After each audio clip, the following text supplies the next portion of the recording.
Essa série deve ser dos meus criadores lá das propagandas do Parmalat dos anos 90, 2000, que tinha aquela criançada, bicho, super fofinhos. Nossa, só dá uma vontade de abraçar eles assim, forte e falar: tô aqui, vai ficar tudo bem. Inclusive tem que dar um recado pra dona Netflix. Vamos parar de fazer essa criançada sofrer? Que tal? E na semana chegou na plataforma da Netflix a segunda temporada de Sweet Tooth. E trazendo um contexto ainda mais pesado e caminhando ainda mais sobre a origem das crianças híbridas, será que podemos dizer que foi uma boa temporada? Então fica comigo nesse vídeo para discutirmos um pouco mais. Simbora!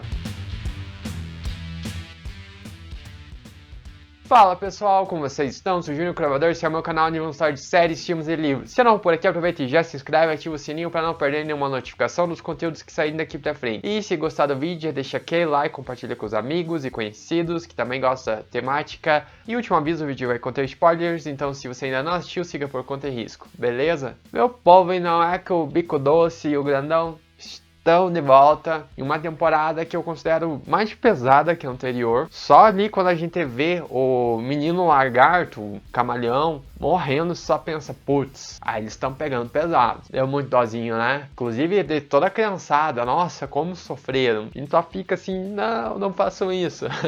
E essa temporada vem assim com um aprofundamento também na questão de alguns personagens. E acho que podemos começar aí falando do Shepard e toda essa relação dele com os últimos homens, o porquê dele ter entrado para esse grupo. Aqui fica um pouco mais claro as suas motivações e também eles esclarecem ainda mais do que ele fez ali dentro. A que ponto ele chegou nessa busca por informações da sua família, nesse desespero de encontrar a mulher e o filho. Então, querendo ou não, ele fez coisas ruins quando ele capturava as crianças híbridas. E a gente que, querendo ou não, gosta muito do Shepard, é um pouco espantoso pensar, assim como a Amy se espantou quando soube, mas também a gente compreende que ele estava desesperado, ele havia perdido tudo, a esposa e o filho foram tirados, sumiram do nada, e era algo que abalou drasticamente a vida dele. E também tudo isso, toda essa carga emocional, juntado com que a gente já conhecia da temporada anterior, nos faz compreender melhor toda essa relação dele com o Gus e esse instinto de proteção, toda essa missão de cuidar do Gus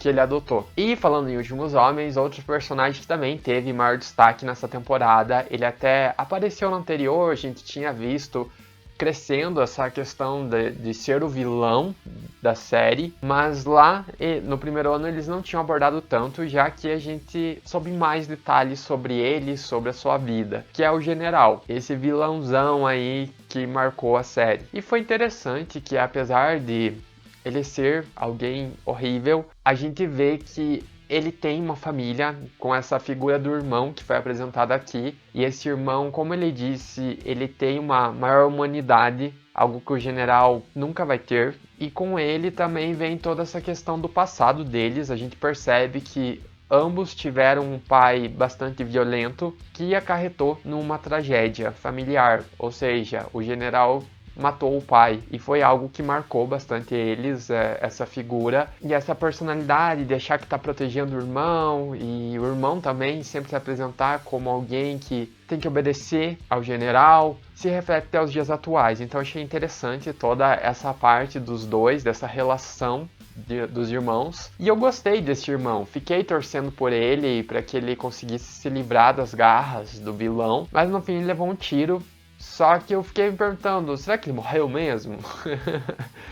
Vai que, né? Até porque não apareceu ninguém encontrando o corpo. Por mais que ele caiu ali, deu a entender que ele morreu, será que talvez na próxima temporada ele não surja, que alguém resgatou e ele sobreviveu? Enfim, me perguntei isso. E também outra questão de vilão, essa série seguiu uma lógica aí que várias séries estão adotando ultimamente, que não é manter um vilão do início ao fim, mas eventualmente ele ser substituído, e foi o que aconteceu aqui. O general então acabou perdendo a sua batalha, e aí no fim a gente viu que aquela outra mulher que fazia parte daquele outro grupo que ele estava negociando para eles se unirem, vai ser muito provavelmente a vilã da próxima temporada, e ela tem um interesse nos híbridos, até porque vimos ela tá criando algumas criaturas ali dentro de uma jaula. Não foi revelado exatamente o que é, mas passou a sensação de que coisa boa não vem por aí. E outra personagem também que a gente viu um pouquinho mais foi com relação à mãe do Gus, que foi explicado um pouco mais sobre a origem do vírus e também a origem dos híbridos, que eles surgiram basicamente na mesma época, a partir ali dos ovos incubados, e aí uma das pesquisadoras responsáveis acabou injetando nela mesma, e aí que surgiu o vírus, e o Gus foi o primeiro híbrido, que a gente já sabia. Mas também trouxe a noção do porquê ela ficou ausente a vida toda, o porquê que ela teve que abandonar o Gus. Não foi exatamente, eu quero abandonar. Não, ela precisou até para manter ele em segurança. E foi bacana o Gus ter acesso à fita que ela explicava sobre isso, até porque o pé tava no Revolts. Na temporada anterior, finalzinho ali, ele ficou putaço, né? Achando que o pai tinha enganado ele, não era seu pai, nem a mãe, enfim. Acho que serviu um pouco para consolar esse sentimento que estava dentro dele. E falando do Gus, eu achei engraçada a cena de quando ele chega novamente ali no parque onde ficava o chalezinho dele com o pai. Ele fala, nossa, tá menor do que eu lembrava. E é exatamente trazer essa noção. Quando ele foi pro mundo, ele vivia tão isoladinho ali, não conhecia quase nada. Então, quando ele saiu pra essa jornada, a visão dele cresceu também. E acabou que a casa, que era um lugar tão grande, passou a se tornar mais pequeno. Porque o próprio Gus se expandiu com toda essa viagem, com tudo que ele viu e aprendeu ao longo desse caminho. E também outro ponto que a gente viu aí do Gus é com relação ao poder dele, digamos assim. Naquela cena dos búfalos, dos bisão, ele consegue controlar, os animais não atacam ele.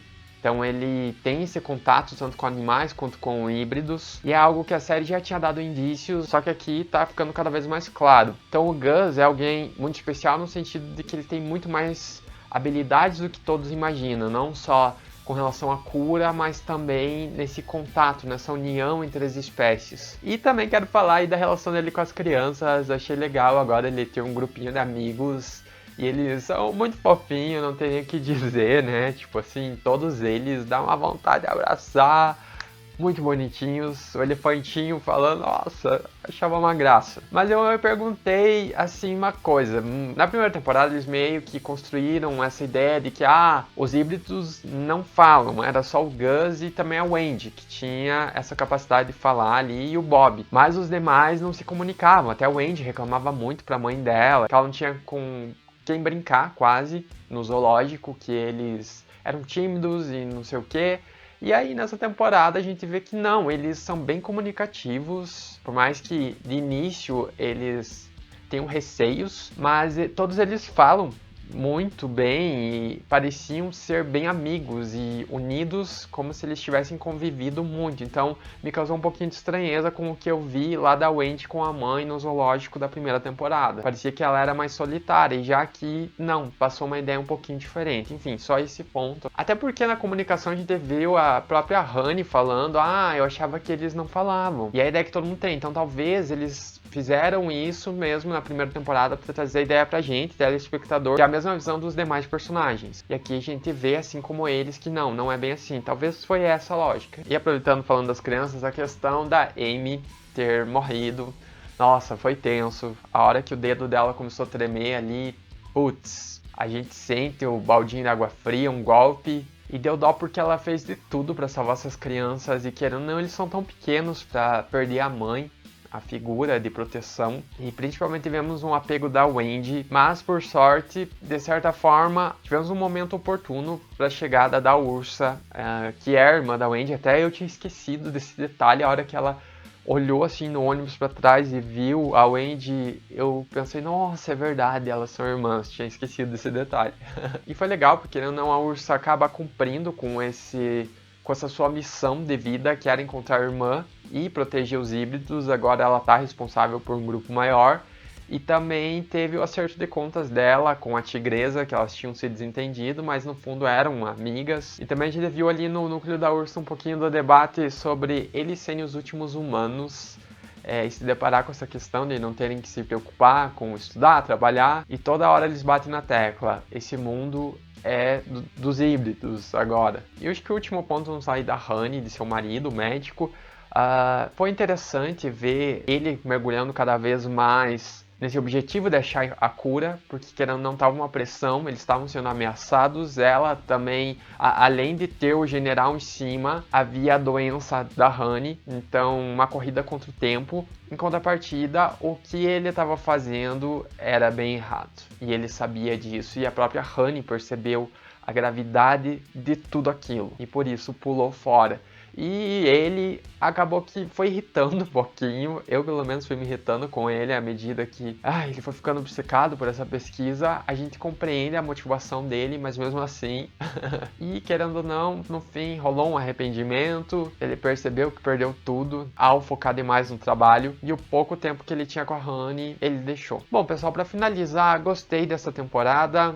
Acho que ela, boa parte, se concentrou em os personagens libertarem o Gus e as crianças lá do zoológico. Até o episódio 6 parecia assim um episódio final de temporada, quando eles foram resgatar. Gostei muito do episódio 7, ele foi um episódio mais simples, no sentido assim de não tá acontecendo tanta coisa, era mais sobre a viagem deles de ônibus, retornando até o parque onde estava a casa do Gus, e ao mesmo tempo eles iam mostrando o passado da mãe dele. Acho que foi um episódio assim que pegou muito nas relações desses personagens, trouxe um quê a mais de emoção, toda aquela despedida da Amy. Então assim, acho que foi um dos que eu mais gostei. É uma série assim que ela mistura temas bem pesados, como eu já disse, ela tem um contexto assim com algumas críticas que você pensa, putz, e ao mesmo tempo ela é muito fofinha. Essas crianças assim, não tem como a gente não se cativar. Eu até não me apego muito aos outros personagens, até gosto bastante do Jeopardy, que é um dos adultos da série, mas as crianças assim, não tem como você não se cativar. Então assim, é um jogo baixo que eles fizeram. Ainda mais ver eles, os coitadinhos, sofrendo. A gente, nossa, dá uma peninha. Enfim, agora para uma terceira temporada a gente tá vendo que a série se focou nessa viagem do Gus até o Alasca para encontrar a mãe. Então vamos ver o que vem aí pra frente. Eu só fico pensando, o ponto que complica pro pessoal da produção é a questão dessas crianças estarem crescendo, né? Como que eles fazem essa filmagem, devem estar correndo contra o tempo para poder finalizar logo. Provavelmente na terceira temporada eles vão estar bem maior. Nessa eu achei assim muito interessante, eles conseguiram manter eles exatamente iguais do que parou a primeira. Acho que foi gravado em sequência, até não cheguei a conferir essa informação, mas enfim, não senti essa diferença que normalmente a gente sente em séries que tem no elenco principal crianças, essa passagem de tempo. Bom pessoal, assim, achei redondinha a temporada como um todo, não tenho o que reclamar, gostei. Mas e vocês, o que vocês acharam? Gostaram ou não? Esperavam mais? Tem algum ponto que gostariam de comentar? Então deixa aqui nos comentários. E se gostaram do vídeo, já deixa aquele like para dar aquela força, e eu vou ficando nessa, um grande abraço, se cuidem, até a próxima e tchau!